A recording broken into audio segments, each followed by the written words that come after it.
think the other thing I've been surprised at is the small number, few or no people who go back and kind of see if their hypothesis was correct statistically. And so it's like, we're going to do this if we share the money different. Did that work or not? And usually you ask them if I went out and measured for success, to your point, Paul. You can't do it in an experimental way. But like, hey, we're going to give people zero and they're all going to leave.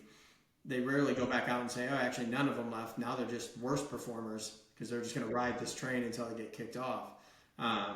Like that I've been surprised at more so. And I guess, I know, Paul, you have in some of the Novo stuff, like it's a serial process. And I do think, and I think, in some of the polls I've done, like one option of your goal for the merit process is I'm just glad to have this shit done. That's kind of the mentality they're in because it's kind of miserable and they're not measuring success. And I've been really surprised at that, I guess, because it is one of the few levers they have.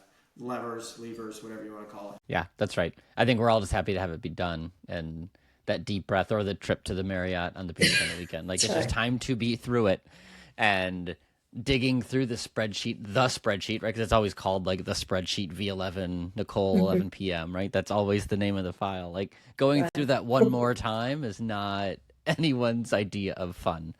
But that doesn't mean you shouldn't, because how do you know if it worked if you didn't evaluate your outcomes? And what I always say is that it doesn't have to be that scary. It's like 5 or 6 measures at the end of the day that you can really see. Like, did we differentiate? Of course, if you were on budget or not, because your CFO cares about that. But did you differentiate? Did you make a meaningful impact where you had people well below market?